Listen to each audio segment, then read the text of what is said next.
अस्सलाम वालेकुम जी। आज मैं आपके साथ सबकी ही फेवरेट और स्पेशली बच्चों की बहुत ही फेवरेट चीज़ नमक पारे और उसके साथ बूंदी बनाना सिखाऊंगी। बहुत टेस्टी बनती घर में और बहुत ईजी तरीके से। और सबसे जो अहम बात वो ये कि आपने मेरी रेसिपीज़ बनाते वक्त घबराना नहीं है, बिना स्किप किए हुए आप मेरी वीडियोज़ देखें। इंशाल्लाह ताला आपकी चीज़ें भी ऐसी बनेंगी। तो चलिए इसे बनाना स्टार्ट करते हैं। ये मज़ेदार सी बूंदी बनाने के लिए सबसे पहले मैं 1 कप के जितना ये बेसन ले लूँगी और इसमें थोड़ा थोड़ा करके पानी डालना और इसका एक स्मूथ सी पेस्ट बना लूँगी। एकदम से नहीं डालना। अभी मैंने 3 से 4 टेबल स्पून के करीब इसमें पानी डाला है। इसको अच्छी तरह मिक्स कर लूँगी। और ये जो बैटर है ना इतना थिक होना चाहिए कि जब मैं इसको बूंदियाँ इसकी निकालूँ तो ये नीचे बैठ जाए, और ना ये इतना पतला होना चाहिए कि ये बिल्कुल बारीक बारीक इसके दाने बन जाए। अभी इसको मैं पानी के साथ मिक्स कर रही हूँ। यहाँ पे देखें जी, थोड़ा थोड़ा करके पानी डालना, एकदम से सारा पानी नहीं डालना। और इसको अच्छी तरह फेंट लेना है ताकि ये जो बेसन है इसमें से एयर पास हो और ये फ्लफ़ी सा बन जाए। अभी इसमें 1 टेबल स्पून के करीब मैं और डालने लगी। अभी मुझे थोड़ा सा ये सख्त लग रहा है और इसको 3-4 मिनट के लिए मैं ऐसे ही कांटे के साथ अच्छी तरह फेंट लूँगी ताकि ये फ्लफ़ी सा बन जाए, एयर इसमें से पास हो जाए। यहाँ पे कांटे को मैं करती हूँ एक साइड पे और अब इसको विस्कर की मदद से मैं अच्छी तरह फेंट लूँगी। 3 से 4 मिनट के लिए अच्छी तरह इसको फेंटना ताकि इसमें से एयर भी पास हो और ये फ्लफी सा हमारा बेसन तैयार हो। और यहाँ पे देखें जी, बेसन को मैंने 3-4 मिनट लगा के अच्छी तरह फेंट लिया है। और जब हम हलवाई से लेके बूंदियाँ खाते हैं तो बड़ी कलरफुल सी होती है। इस बेसन को अभी मैं 2 हिस्सों में डिवाइड करने लगी हूँ, मैं आपको दिखाती हूँ। और यहाँ पे आके 1 टीस्पून के करीब मैं इसमें कुकिंग ऑयल डाल दूँगी ताकि हमारी जो बूंदी है वो क्रिस्पी सी बने। इसको अच्छी तरह मिक्स कर लेना। बेसन को देखें मैंने कितने अच्छे तरीके से फेंट दिया और कितना ये फ्लफी नज़र आ रहा है। ये देखें, यहाँ पे बूंदियों को 2 कलर देने के लिए यहाँ पे आधा जो बेसन है वो मैं एक बाउल में अलग से निकाल लूँगी ताकि बिल्कुल हमें हलवाई स्टाइल में बूंदियाँ मिलें। और बूंदी का ज़्यादातर जो कलर होता है वो ऑरेंज और येलो ही होता है। इस वाले बैटर के अंदर मैं एक चुटकी से भी थोड़ा सा कम ये येलो फूड कलर डाल दूँगी। इसको मिक्स कर लूँगी।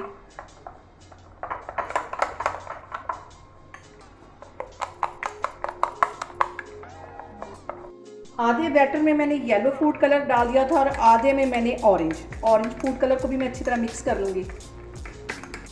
बूंदियों के लिए जो बेसन था वो हमारा तैयार हो गया। इसको 10 मिनट के लिए मैं रेस्ट के लिए रखने लगी हूँ। उतनी देर में हम चाश बनाते हैं, तो चलिए चाश बनाना शुरू करते हैं। चाश बनाने के लिए सबसे पहले 1 कप के जितनी चीनी मैं एक पैन में डाल दूंगी और 1 कप इसमें पानी का डाल दूंगी। 1 कप इसमें ये पानी का चला जाएगा। और इसकी 1 या 2 तार की चाशनी नहीं बनानी, जैसे कि हम गुलाब जामुनों की एक स्टिकी सी चाशनी बनाते हैं वैसी बनानी। चूल्हा मैं ऑन कर लूँगी, इसको पकने के लिए रखने लगी हूँ। और इसमें अच्छी तरह एक दफ़ा चम्मच हिला दूँगी ताकि ये चीनी जो है वो नीचे नहीं लगे। यहाँ पे देखें जी, चाश को मैंने दूसरे चूल्हे पे शिफ्ट कर दिया क्योंकि ये बूंदियों के लिए मुझे चाश भी गर्म चाहिए और ये बूंदी भी। इस चूल्हे पे मैंने कुकिंग ऑयल गर्म होने के लिए रख लिया और यहाँ पे मैंने एक चम्मच ले लिया जिसमें बड़े सुराख होते हैं, उस पर अच्छी तरह मैंने ऑयल लगा दिया ताकि जब मैं बूंदी बनाऊँ तो इसके अंदर चिपके नहीं और आराम से बाहर निकल जाए। भी मैं आपके सामने बना के दिखाती हूँ। अब ये वाला बैटर मैं इसके अंदर डालती हूँ। इस तरह पहले आधा डाल लूँगी, सारा एकदम से नहीं डालना। और ये देखें कितनी प्यारी बूंदियाँ हमारी निकल रही।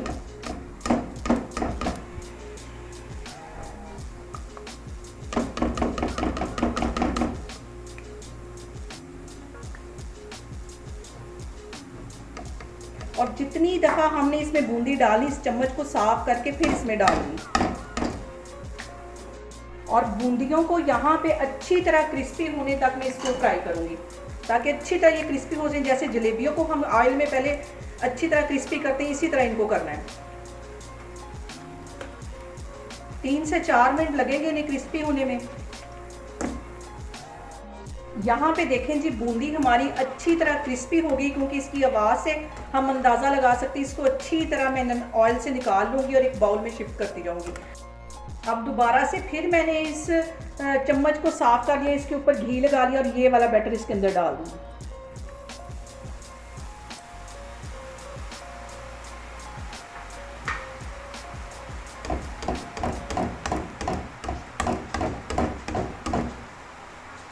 इंशाल्लाह ताला बहुत जल्द मैं आपके साथ मोतीचूर लड्डुओं की भी रेसिपी शेयर करूँगी, वो बनाना भी बहुत ही ईजी है। देखें जी कितनी खूबसूरत हमारी बूंदियाँ बन के तैयार हुई हैं। जब इसे मैं चाश में डालूंगी तो ये फूलना शुरू हो जाएंगी। इसको अभी मैं 2 मिनट के लिए अभी फ्राई करती हूँ, तो फिर मैं आपको दिखाती हूँ। और सबसे जो अहम बात वो ये कि आपने मेरी रेसिपीज बनाते वक्त घबराना नहीं है, बिना स्किप किए हुए आप मेरी वीडियोस देखें। इंशाल्लाह ताला आपकी चीज़ें भी ऐसे ही बनेंगी। पहले मैंने येलो कलर की बनाई थी, अब मैंने ऑरेंज बना ली है। बाकी का जो बैटर है उसकी भी बना लूँगी, तो फिर मैं आगे आपको दिखाती हूँ। और चाश भी हमारी तकरीबन तैयार होने वाली है।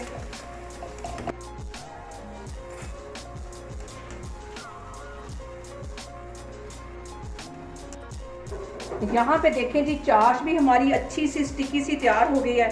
चूल्हा यहाँ पे मैं बंद करती हूँ और इसको भी मैं बूंदी के अंदर डालती हूँ। यहाँ पे मैं इसके अंदर ये डाल दूंगी चाश और इसको मिक्स करती जाऊंगी।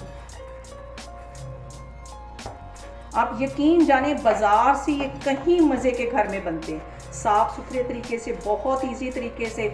इसमें मैं चाश डालती जाऊंगी और इसको मिक्स करती जाऊंगी। और चाश मैंने अच्छी तरह बूंदियों के अंदर मिक्स कर दी है और इसको तकरीबन 15-20 मिनट के लिए मैं कवर करके एक साइड पे रख दूंगी, ताकि अच्छी तरह जो चाश है वो बूंदी के अंदर जज्ब हो जाए। इसको एक साइड पे मैं रखने लगी हूँ। तो अब हम बनाते हैं अपनी बहुत ही फेवरेट चीज़ नमक पारे। तो चलिए उसकी तरफ चलते हैं। नमक पारे बनाने के लिए यहाँ पे 1 प्याली के जितना मैंने मैदा ले लिया, उसको एक बाउल में मैं डाल दूंगी। 1 प्याली के जितना मैंने यहाँ पे मैदा ले लिया और उसमें तकरीबन 2 टेबल स्पून भर के मैं घी के डाल दूंगी। ऑयल नहीं डालना, घी डालना है। ऑयल से ये क्रिस्पी नहीं बनेंगे। 2 टेबल स्पून मैंने ये इसमें डाल दिए और इसके साथ ही तकरीबन आधा टीस्पून के करीब इसमें मैं नमक डाल दूंगी और इसके साथ ही 1 टीस्पून के करीब मैं ज़ीरा डाल दूंगी। इन सारी चीज़ों को पहले अच्छी तरह हाथों की मदद से मिक्स कर लेना है। अभी पानी नहीं डालना, इतना इसमें मिक्स करना। और घी इसमें इतना होना चाहिए कि जब मैं इसको ऐसे बाइंड करूँ तो ये ईजिली बाइंड हो जाए। अभी ये बाइंड नहीं हो रही और मेरे ख्याल में 1 टेबल स्पून के करीब और इसके अंदर घी जाएगा। ये देखें 2 टेबल स्पून मैंने पहले घी के डाले थे, 1 अब डाल दिया। इसको अच्छी तरह मिक्स कर लेती हूँ और इतनी देर मिक्स करना है कि जब इसकी मैं मुट्ठी बंद करूँ तो ये आराम से बंद हो जाए। ये देखें इस तरह का होना चाहिए। तो फिर इसमें पानी डालूंगी, पहले इसमें पानी नहीं डालना। घी को और मैदे को पहले अच्छी तरह मिक्स कर लेना है। इसको मैंने मिक्स कर लिया। अब इसमें मैं पानी डालूंगी थोड़ा थोड़ा करके और इसकी एक सख्त सी डो बना लेनी है। जैसी हम समोसों की बनाते हैं उससे थोड़ी सी इसकी जो डो है वो सख्त होगी। यहाँ पे देखें जी मैदे को मैंने आटे की तरह अच्छी तरह गूंद लिया है। थोड़ा सा इसको सख्त रखा है। इसको कवर करके तकरीबन 10 मिनट के लिए मैं एक साइड पे रख दूँगी ताकि अच्छी सी इसको रेस्ट मिल जाए। तो फिर मैं आपको 10 मिनट के बाद दिखाती हूँ। यहाँ पे देखिए जी नमक पारे की जो डो है उसको भी रेस्ट पे रखे हुए मुझे तकरीबन 15 मिनट हो गए और इसको मैं अब 2 हिस्सों में डिवाइड कर लूँगी। वो करती हूँ मैं 2 हिस्सों में डिवाइड और एक को कवर करके रख देती हूँ ताकि ये सूखे नहीं, और दूसरे की एक रोटी बना लेती हूँ। थोड़ा सा मैं काउंटर पे मैदा डस्ट करूँगी और इसके ऊपर एक रोटी बना लूँगी इसकी।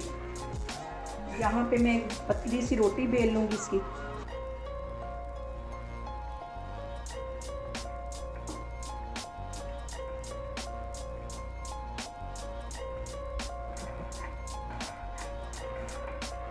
रोटी मैंने बेल ली। अब इसके मैं नमक पारे बना लेती हूँ। ये जो फालतू हिस्सा ये काट देती हूँ।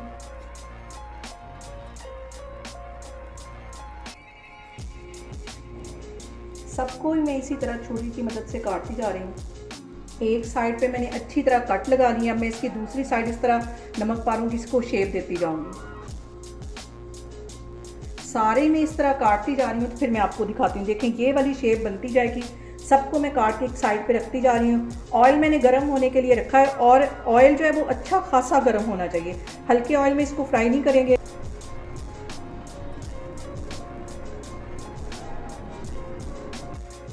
और अब जिस ऑयल में मैंने बूंदियाँ निकाली थी उसी ऑयल में मैं नमक पारे फ्राई करने लगी हूँ।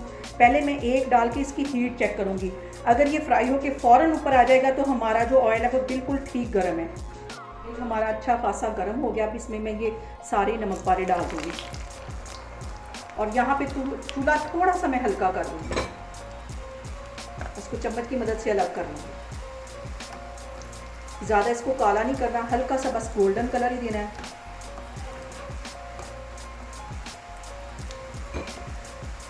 चम्मच से हिला के मैं साइड इसकी चेंज करती रहूँगी ताकि इस पर इक्वल कलर आए। ये देखो अभी 2 मिनट के लिए मैं इसको मज़ीद इसी तरह फ्राई करती हूँ। गोल्ड यहाँ पे देखें जी, नमक पारे हमारे तैयार हो गए। इतना ही इसको कलर कर देना, इसको ज़्यादा काला नहीं करना। और कितने ये फूले हुए बने। ये सारे मैं बाहर निकाल देती हूँ, बाकी के भी सारे इसी तरह फ्राई कर लेती हूँ। बाकी के भी इसी तरह मैं फ्राई करती जाऊँगी। इसको हल्का सा चम्मच से हिला लेना है बस। आग यहाँ पे फिर मैं हल्की कर दूँगी थोड़ी सी। यहाँ पे देखें जी, सारे ही नमक पारे हमारे तैयार हो गए। हल्का से इसे कलर और आता है तो इसे भी मैं बाहर निकाल लेती हूँ, तो फिर मैं आपको डिश आउट करके देती। यहाँ पे देखिए जी, मज़ेदार से हमारे हलवाई स्टाइल नमक पारे और बूंदी बन के तैयार हो गए। बहुत टेस्टी बनते हैं, बिल्कुल ऐसे जैसे हम बाज़ार से लेके आए। आप लोग भी इसको लाजमी ट्राई करें और मुझे कमेंट्स में बताएं कि आपको मेरी रेसिपीज़ कैसी लग रही हैं। और मेरी वीडियोस को ज़्यादा से ज़्यादा शेयर करें और मुझे सब्सक्राइब करें। और अपना बहुत सारा ख्याल रखें। इंशाल्लाह ताला मैं एक और वीडियो के साथ आपके सामने आऊँगी। अल्लाह हाफिज़।